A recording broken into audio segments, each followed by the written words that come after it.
मेरे साथ है रोहन अग्रवाल, और रोहन जो है वो एक बहुत ही इम्पॉर्टेंट चीज़ बिल्ड कर रहे हैं इस पूरे इकोसिस्टम में। हमने इस इकोसिस्टम में देखा कि दो तरीके से आप अपने फंड्स को सिक्योर करते हो, जो आप स्टोर करते हो। एक तो आप करते हो कि सेंट्रलाइज एंटिटीज़ हैं, जैसे कि एक्सचेंजेस हैं, सेंट्रलाइज वॉलेट्स हैं, उनके अंदर रखते हो। और एक तरीका होता है कि आप अपने जो फंड्स हैं उनको अपनी कस्टडी में रखते हो, चाहे वो आप नॉन कस्टोडियल वॉलेट जैसे कि मेटामास्क, ट्रस्ट वॉलेट में रखते हो, लेकिन क्योंकि वो हॉट वॉलेट है। और एक है कि आप उनको कोल्ड वॉलेट्स में भी रखते हो, जैसे कि आपके पास लेजर है, आपके पास ट्रेजर है, ऐसे भी वॉलेट्स में आप रखते हो। तो रोहन जो है उन्होंने एक प्रॉब्लम को सॉल्व की। वो प्रॉब्लम क्या है कि जब आप अपने हार्डवेयर वॉलेट्स के अंदर जब आप फंड्स रखते हो, तो हार्डवेयर वॉलेट्स की जो प्राइवेट कीज़ है उनको आपको एक बहुत ही सिक्योर तरीके से रखना पड़ता है, लिखना पड़ता है। और जैसे ही आपकी प्राइवेट कीज़ गई तो आपके वो फंड्स भी चले गए आपके पास से। तो ये जो प्राइवेट कीज़ है, जब ये इकोसिस्टम बड़ा होगा तो ज़रूरी नहीं है कि सारे लोग उसको अच्छे से सेव करके कागज़ पे कहीं रखेंगे और उसको सिक्योर जगह पे रखेंगे। तो ये जो प्राइवेट कीज़ का जो सिलसिला है, अगर इसी को इसका अगर कोई सोल्यूशन निकाला जाए कि इसको स्टोर करने की ज़रूरत ही ना पड़े और फिर भी फंड्स जो हैं वो सिक्योर रहे, तो क्या कोई ऐसा सोल्यूशन है? उसी पर्टिकुलर प्रॉब्लम को सॉल्व करने के लिए रोहन ने जो है एक चीज़ बिल्ड करी है, जिसको रोहन अब बताएंगे। तो Rohan, what you are building? So, Kashif bhai, thanks for giving this opportunity. First of all, we are essentially building the safest Web3 wallet in the world. हमें हमारा ये काम है कि हम कैसे Web3 के यूजर्स के लिए सबसे सेफेस्ट वॉलेट बना सकते। If you see current wallets का जो आर्किटेक्चर है वो ये है कि वो एक जगह प्राइवेट की है एंड दूसरी जगह सीड फ्रेज है। एक नॉर्मल यूज़र को लगता है वो दोनों सेम, दो डिफरेंट चीज़ें हैं, बट असलियत में वो टेक्निकली दोनों सेम चीज़ होता है। प्राइवेट की आपके वॉलेट में स्टोर होता है। अब वो स्टोरेज ऑफ वो प्राइवेट की आपका फ़ोन पे हो सकता है, आपके ऐप पे हो सकता है, आपके पीसी पे हो सकता है, आपके डेडिकेटेड हार्डवेयर में हो सकता है। डिपेंडिंग अपॉन कि आपको कितना सिक्योरिटी चाहिए उसके लिए आप अलग अलग वॉलेट, जो आप टर्म कर रहे थे हॉट वॉलेट, कोल्ड वॉलेट, वो सिक्योरिटी स्पेक्ट्रम के ऊपर लाई करता है। वो आपके ऊपर है कि आपको कितना सिक्योर है। बट इन सारे वॉलेट्स में ही जो एक कॉमन थ्रेड या कॉमन इशू आ जाता है, वो आ जाता है इस प्राइवेट की का backup, which is called as seed phrase technically Web3 के टर्म्स में। और वो सीड फ्रेज का ज़रूरत क्यों पड़ता है इन द फर्स्ट प्लेस? वो इसलिए है क्योंकि जहाँ आपने वो प्राइवेट की रखा है, कहीं वो आपसे गुम हो गया या किसी और ने चोरी कर लिया या जिस डिवाइस में रखा हुआ है वो करप्ट हो गया, तो आपके पास बैकअप होना चाहिए।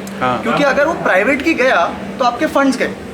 नॉर्मल ट्रेडिशनल दुनिया में ये कि आपका की गुम गया, आप उसको रिप्लेस कर लेते हैं। Web2 में भी यही है, नॉर्मल फिजिकल वर्ल्ड में भी यही है, बट Web3 में ऐसा पॉसिबल नहीं है। आपके कीज ही आपके एसेट्स हैं। तो अगर आपका की गया तो मतलब आपका एसेट गया, ठीक है। तो उस की का बैकअप सीड फ्रेज के फॉर्म में होता है। अब सारी ही वॉलेट्स में वर्ल्ड में जो कॉमन थ्रेड है वो ये कि वो लोग पेपर पे बैकअप करके रखते हैं, लोग या तो मेटल शीट पे रख के रखते हैं या वो अपने एक बैंक लॉकर में रख देते हैं। प्रॉब्लम ये है कि एक जगह तो आप एक सिक्योर वॉलेट यूज़ कर रहे हैं एंड दूसरी जगह आप उस सेम फंड्स को एक पीस ऑफ पेपर में एक्सपोज कर रहे हैं। तो सिक्योरिटी में ना टेक्निकली एक चीज़ कहते हैं कि you are as secure as your weakest link.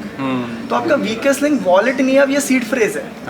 तो आपका वॉलेट कितना ही सिक्योर हो जाए, अगर आपका ये सीड फ्रेज सिक्योर नहीं हो तो आपका वॉलेट सिक्योरिटी को यूज़ का नहीं है। तो आप कैसे करते हो ये? कुछ आप डिवाइस भी लेके आए हो क्या? राइट, सो हमारा ये प्रोडक्ट चीज़ है, इसको हमने नाम दिया साइफरॉक X1।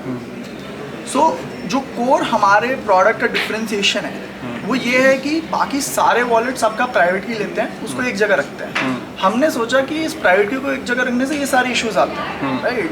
What if we decentralize the private key itself? तो हमने वो प्राइवेट की लिया, हमने उसको स्प्लिट किया 5 पार्ट्स में, इनटू 4 ऑफ दीस कार्ड्स। ये 4 कार्ड्स के अंदर आपकी प्राइवेट कीज जो है एंड द डिवाइस। तो ये 5 में टुगेदर में आपका प्राइवेट की स्प्लिट होता है एक मैथमेटिकल वे में। बट वो स्प्लिट ऐसे है कि आपको कभी ट्रांजैक्शन करना है, आपको इन 5 चीज़ों की ज़रूरत नहीं है। आपको कोई भी डिवाइस एंड कोई भी एक कार्ड की ज़रूरत है ट्रांजैक्शन करने के लिए। एंड आपका अगर डिवाइस भी खो गया या आपके कार्ड भी खो गए, तब भी आपके फंड्स बाकी 2 कार्ड से रिकवरेबल है। सो इन 5 चीज़ में आपका कोई भी 3 चीज़ खो जाए तब भी आपके फंड्स रिकवर है। सो हमें बेसिकली जो प्रॉब्लम सॉल्व करना था वो था कि पहली बात तो प्राइवेट की एक जगह ना हो, सिंगल पॉइंट ऑफ फेलियर ना हो प्राइवेट की के साथ। एंड दूसरा चीज़ ये हो कि कोई और आपको हैक करने का भी ट्राई कर रहा है तो भी वो एक कंपोनेंट को हैक कर दे, तब भी आपके फंड्स नहीं जा सकते उससे। तो ये हमने आर्किटेक्चर सॉर्ट ऑफ बनाया। इससे जो पॉसिबल हुआ वो आपका सीड फेज वाला चीज़ सॉर्ट हुआ। बाकी सारे वॉलेट्स में आपको बैकअप करना पड़ता है, इस केस में आपको कभी सीड फेज बैकअप करने की ज़रूरत ही नहीं है। तो अगर मेरी डिवाइस ख़राब हो जाए या मेरे कार्ड ख़राब हो जाए तो मुझे रिकवरी कैसे होगी फंड्स की? राइट, तो लेट्स अज्यूम आपका कार्ड ख़राब हो जाता है, राइट, तो आप नए सेट्स ऑफ कार्ड ले लो।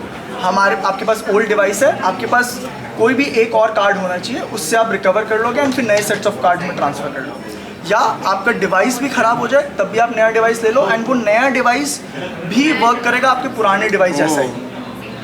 सो कुछ भी इसमें से खो जाए या ख़राब हो जाए आप उसको आसानी से रिप्लेस कर सकते हो। ऐसा नहीं है कि वो आपका ख़राब हो गया तो आपके फंड्स जाने का रिस्क है, कोई रिस्क नहीं है उस सेंस में। मेरा एक लास्ट सवाल ये है कि सोल्यूशन तो सॉल्व कर लिया, लेकिन इसको कौन लोग बैक कर रहे हैं, इसके सिक्योरिटी स्टैंडर्ड्स क्या हैं, ऑडिट्स क्या हैं?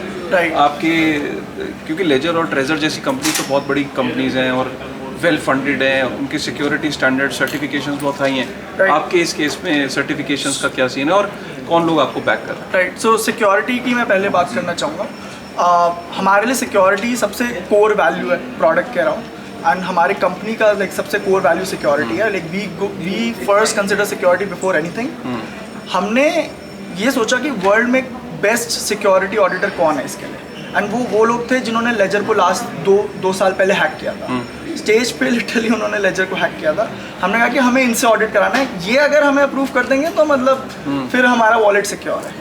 तो हमारा उनसे ऑलरेडी ऑलमोस्ट 3 महीने हो गए ऑडिट होते हुए। उन्होंने हमें बोल दिया कि this has been like the safest wallet that they have tested so far, and वो ऑफिशियली अभी हमें रिपोर्ट दे देंगे अगले हफ्ते तक। ऑफिशियली रिपोर्ट आएगी तो आप उसको पब्लिसाइज करेंगे? हम पब्लिसाइज करेंगे पूरा, और हमारा कोड भी ओपन सोर्स है, तो एक्चुअली में कोई भी जाके भी ऑडिट कर सकता है सब चीज़। वाह, आप देख रहे हैं, ये है नया इंडिया, ये है वेब3 का इंडिया।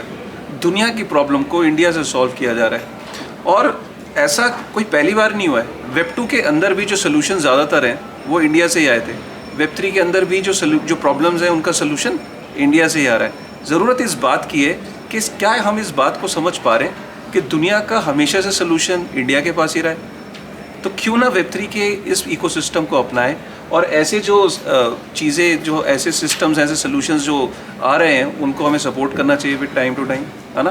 तो इसी थॉट के साथ thank you very much. Unfold 2022 में thank you for this Rohan, and I am sure कि आपको वेब3 की दुनिया में किसी दिन एक लंबे फॉर्म के लिए, लंबे वीडियो के लिए विद डेमो, उसको एक लाइव डेमो करके definitely sir, looking forward. Thank you very much. Thank you.